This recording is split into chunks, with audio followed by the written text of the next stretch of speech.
This conference will now be recorded. So let me introduce myself. My name is Rajashekhar and you can call me Raj, and I'll be taking care of this full stack Java training course. Coming to my experience, I'm having totally 15 plus years of real-time experience and more than 24 years of training experience. And I've even done trainings to major IT companies like TCS, Wipro, Varchas, Delight. To list out, it goes more than 50 companies. So that's a background. The course what we are going to learn here is full stack Java. So I've divided this full stack Java into different categories. Like initially we go with the core Java, even we call Java SC. Then we go with web technologies, then advanced Java, even we call Java EE, Enterprise Edition. Then very important one, frameworks. Then we'll be seeing some real-time tools during our course, which we use while developing projects, and we go with the project at the end. Now, coming to this core Java, Java SC. Java SC stands for Java Standard Edition. Java SC stands for what? Java Standard Edition, and the main use is used to develop standalone or desktop applications. Used to develop what? Standalone or desktop applications. So can anyone take examples of standalone applications?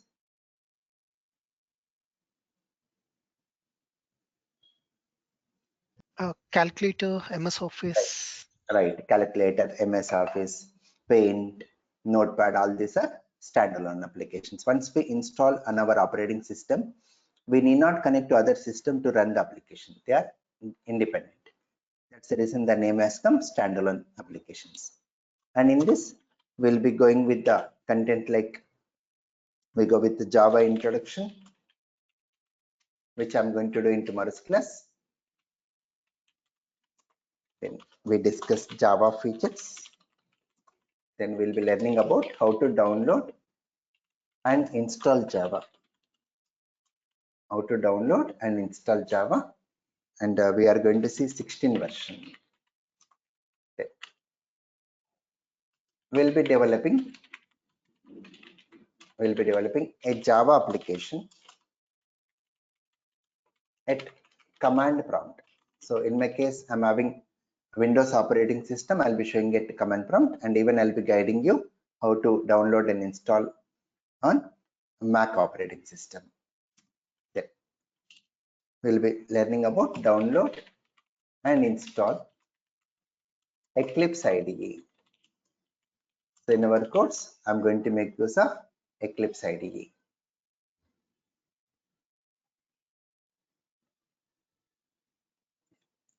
Hello, Sai Raghava. Hello. Yeah, hi Sai Raghava. I think you are from Srinivas, right? SP Soft. Yeah. Okay, right. Hello, Sanjay.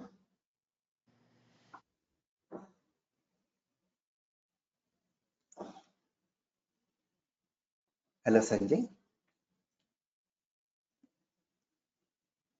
Hello.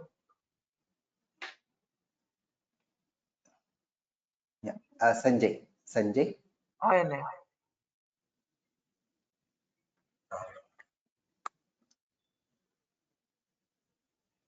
Right. So I'll discuss with the new people at the end.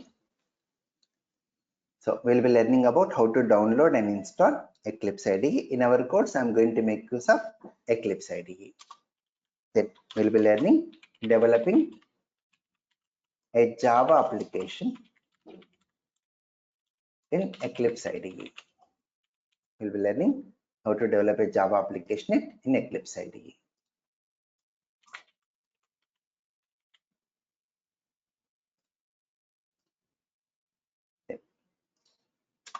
Next, with this we complete the basic introduction part of Java.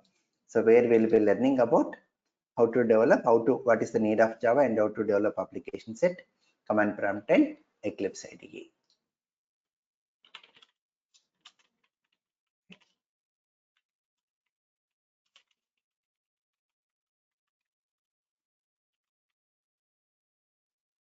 Then we'll be entering into the next part, Java basics. So this is the place where we will be learning about the fundamental part of programming. So anyone who is not having any programming background, they can able to understand from here very easily. Here we'll be learning about the meaning of keywords, variables, data types, operators, then if statement, switch statement, while loop, do while loop, for loop, like this. So this is the place where we'll be learning more of programming, and starting from this basics, I'll be giving assignment to you, which you need to do it and submit it back. Then the next one, and in this basics only we'll be increasing our programming and logical skills. Then the next one, arrays.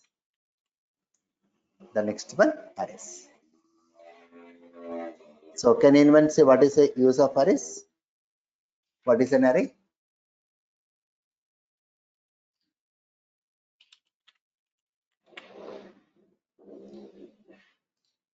What is an array? Maybe it's what do you call another category of a variable where we can store multiple values in a Right. single variable. Multiple values. Whenever you want to collect some multiple values, we go for arrays topic. The next one, very important one, Java OOP. OOP stands for object oriented programming. This is very important for us. This is very important, and this is the base for our Java. This is the base for us. And if you are good with this object oriented, then understanding other topics of Java will be very easy for us. It will be very easy.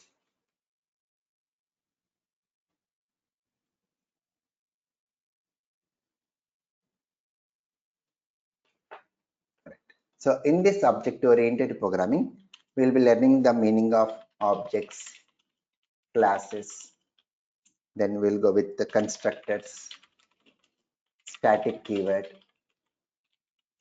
packages,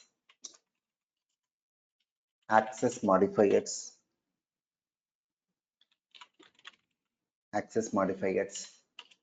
then we go with this one like inheritance, polymorphism, inner classes, abstract classes,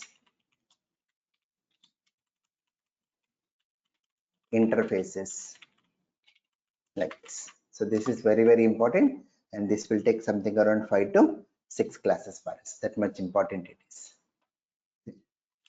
The next and one more important one is very simple topic, land package. In this, we'll be learning some of the predefined classes like object class, string class, string buffer class, string builder class, math class, wrapper classes, like this. A very simple topic. Then one more very important topic for us here is exception handling. The meaning of exception is like a runtime error. After writing the code, we have to run our program to see the result. So during runtime, that situation only we call runtime. So during runtime, due to some abnormal situations, we may get some errors. That only we call runtime errors or exceptions. And once we get exception, the remaining part of code will not get executed. The remaining part of code will not get executed. The application is going to terminate. So to avoid that abnormal termination only, we go for this exception handling. The next one, multi-threading. So can anyone say what is multitasking?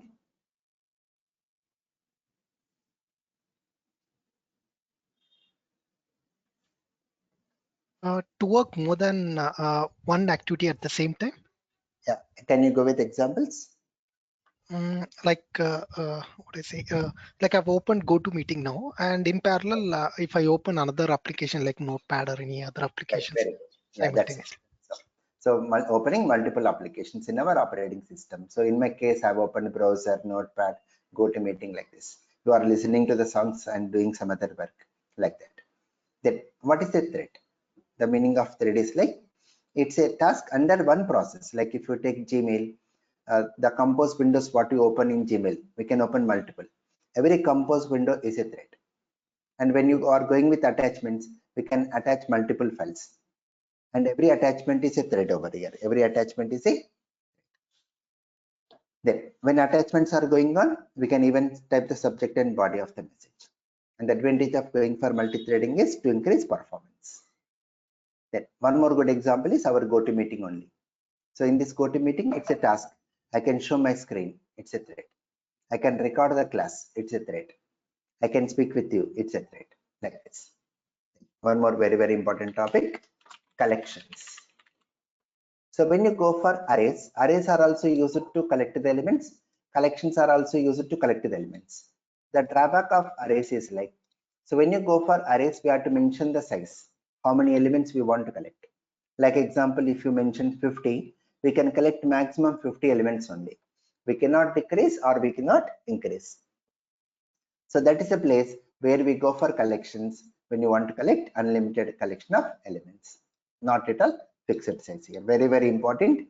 And any project you take, we make use of collections in that much important it is. Okay. The next one, we go with the lambda expressions, functional interfaces, then stream API. So I don't want to elaborate more on this as something difficult to understand at this level. The next one, IO package. The meaning of IO is like input output. The main need of going for IO package is like whatever the programs we write during runtime, the data what we use, it is temporary data as it is stored in RAM memory. Where we can store data permanently?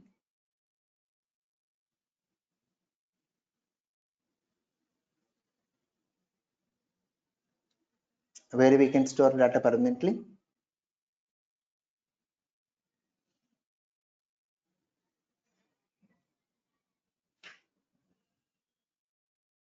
Hard disk, right? And we can store data permanently in hard disk, either in the form of data files or database tables. So this IO package is mainly to manage the data files, to store permanent data. Okay. The next one, SQL concepts using MySQL. We will be learning MySQL database in our course.